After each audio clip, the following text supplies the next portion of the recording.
Hello everyone, welcome to my YouTube channel. ఈరోజు నేను మీకు చెప్పాలనుకునేది ఏంటంటే, ఇవాళ రేపు చిన్న చిన్న విషయాలకి ఎక్కువగా రియాక్ట్ అయిపోయి ఆలోచన లేకుండా ఎలా పడితే అలా ప్రవర్తించడం ఎక్కువైపోయింది. ఉదాహరణకి ఏదైనా ఒక బండి ఇంకొక బండికి చిన్నగా తగిలినా సరే వాళ్ళిద్దరూ వాళ్ళకేదో తరతరాలుగా శత్రుత్వం ఉన్నట్టు కొట్టుకుంటున్నారు. ఇంకా ఒక చిన్న సోషల్ మీడియా పోస్ట్ మన ఆలోచననే తగలబెట్టేస్తుంది. మీకు తెలుసా ఇలా ఎందుకు జరుగుతుందో అని? మనలో ఎమోషనల్ ఇంటెలిజెన్స్ అనే లక్షణం తక్కువగా ఉండటం వల్ల. అసలు ఎమోషనల్ ఇంటెలిజెన్స్ అంటే ఏంటి? ఒక్క మాటలో చెప్పాలంటే మనల్ని మనం అర్థం చేసుకోవడం, ఇతరులని అర్థం చేసుకోవడం, ఆ తరువాతే స్పందించడం.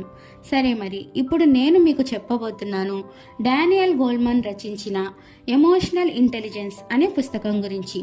ఇందులో ఆయన ఏం చెప్పారంటే, ఎమోషనల్ ఇంటెలిజెన్స్ కలిగి ఉన్న వారిలో 7 లక్షణాలు ఉంటాయని. అవేంటో ఇప్పుడు మనం చూసేద్దాం. అందులో మొదటిది, ఎమోషనల్ ఇంటెలిజెన్స్ కలిగి ఉన్నవారు క్రిటిసిజం నుంచి నేర్చుకుంటారు. అంటే ఎదుటివారు తనని ఎంత తక్కువ చేసి మాట్లాడినా, ఎన్ని తప్పులు చెప్పినా వెంటనే రియాక్ట్ అవ్వరు, ఆలోచిస్తారు.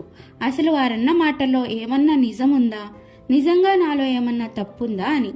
ఒకవేళ తప్పు అనిపిస్తే అది సరి చేసుకుంటారు. తన తప్పేం లేకుండా ఊరికే క్రిటిసైజ్ చేసేవాళ్ళని అస్సలు పట్టించుకోరు. ఇది ఎమోషనల్ ఇంటెలిజెన్స్ కలిగిన వారిలో ఉండే మొదటి లక్షణం. రెండవది ఏంటంటే, ఏదైనా తప్పు తమ వల్ల జరిగినప్పుడు సారీ చెప్పడానికి ఏమాత్రం సంకోచించరు. మనకి చాలా దగ్గరగా ఉన్న వారితో గొడవ జరిగినప్పుడు సారీ చెప్పాలంటే చాలా ధైర్యం కావాలి.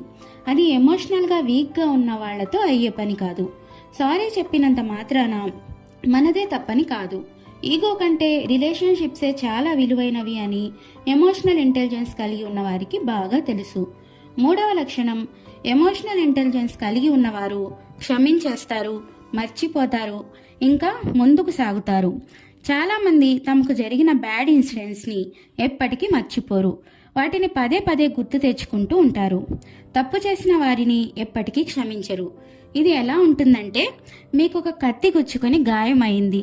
మీరు ఆ గుచ్చుకున్న కత్తిని తీయట్లేదు, గాయమేమో మానట్లేదు. అలా కాకుండా ఆ కత్తిని తీసి పడేస్తే గాయం మానిపోతుంది కదా. ఎమోషనల్ ఇంటెలిజెన్స్ కలిగిన వారు వారికి జరిగిన చెడు అనుభవాల్ని మర్చిపోతారు, కానీ దాని నుండి నేర్చుకున్న పాఠాన్ని మాత్రం ఎప్పటికీ మర్చిపోరు. ఫ్యూచర్లో మళ్ళీ అటువంటి సంఘటనలు జరగకుండా జాగ్రత్త పడతారు. నాలుగవ లక్షణం, ఎమోషనల్ ఇంటెలిజెన్స్ కలిగి ఉన్నవారు ఎవరికైనా ఏదైనా మాట ఇస్తే అది ఖచ్చితంగా నెరవేరుస్తారు. చిన్న చిన్న ప్రామిస్లు చేసి అవి నెరవేర్చకుండా ఉండటం ఎవరైనా కామన్గా చేసేదేలే అనుకుంటున్నారా? ఒకటి గుర్తుపెట్టుకోండి, అలా పదే పదే చేయడం వల్ల ఎదుటివారు మన మీద నమ్మకం పెట్టుకోవడమే వదిలేస్తారు. ప్రామిస్ ఏదైనా కావచ్చు. పిల్లలతో టైం స్పెండ్ చేస్తామనో, వైఫ్ని బయటికి తీసుకెళ్తామనో, టైంకి అప్పు తీర్చేస్తామనో, ఇలా ఏదైనా కానీ మనం మాట ఇచ్చి తీర్చకపోతే ఎలా ఉంటుందో వారి స్థానంలో ఉండి ఆలోచించగలిగితే మనకు అర్థమవుతుంది. ఐదవ లక్షణం, ఎదుటి వారి మీద సానుభూతి కలిగి ఉండటం. సానుభూతి అంటే ఎవరైనా మనకి వారి సమస్య చెప్పినప్పుడు వారిని మన వైపు నుంచి జడ్జ్ చేసేసి ఏదో సలహాలు ఇవ్వడం కాదు. ఆ సమస్యను వినాలి, వారికి భరోసా ఇవ్వాలి, సిచ్యుయేషన్ని వారి ప్లేస్లో ఉండి అర్థం చేసుకోగలగాలి. ఆరవ లక్షణం, ఎమోషనల్ ఇంటెలిజెన్స్ కలిగి ఉన్నవారు మాట్లాడే ముందు ఆలోచించి మాట్లాడతారు. ఉదాహరణకి, ఎవరైనా స్పీడ్ డ్రైవింగ్ చేస్తున్నారంటే వెంటనే వారు బాధ్యత లేని వారనో, వ్యసనాలకి బానిసనో మాటలు అనేస్తూ ఉంటారు. కానీ అందరూ అలా ఉండాలని లేదు. వారికి ఏమైనా ఎమర్జెన్సీ ఉందేమో, ఇంట్లో ఎవరికైనా ఆరోగ్య సమస్య ఏమో, ఆ కోణంలో కూడా ఆలోచించి మాట్లాడాలి. తొందరపాటుతో మాటలు జారి వేరొకరి బాధకు కారణం కాకూడదు. ఏడవ లక్షణం, ఎమోషనల్ ఇంటెలిజెన్స్ కలిగిన వారు ఫెయిల్యూర్స్ నుంచి నేర్చుకుంటారు, తిరిగి మళ్ళీ ప్రయత్నిస్తారు. ఎమోషనల్ ఇంటెలిజెన్స్ కలిగిన వ్యక్తి ఓడిపోయినప్పుడు తనలో ఏమన్నా లోపాలున్నాయా, ఓడిపోవడానికి కారణాలేంటి అని తెలుసుకుంటాడు. మళ్ళీ తిరిగి ఆ తప్పులు చేయకుండా ప్రయత్నిస్తాడు, గెలిచి చూపిస్తాడు.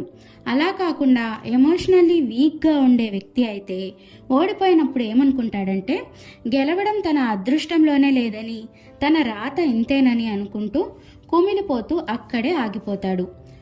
సో మై డియర్ ఫ్రెండ్స్, ఇవి ఎమోషనల్ ఇంటెలిజెన్స్ కలిగిన వారి 7 లక్షణాలు.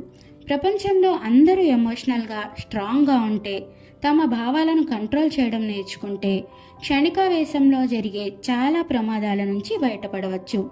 ఇదే రచయిత డానియల్ గోల్మన్ ఎమోషనల్ ఇంటెలిజెన్స్ అనే పుస్తకం ద్వారా తెలియజేయాలనుకున్నారు. Okay, keep reading books, keep watching and subscribe to my channel for upcoming amazing videos. Thanks for watching.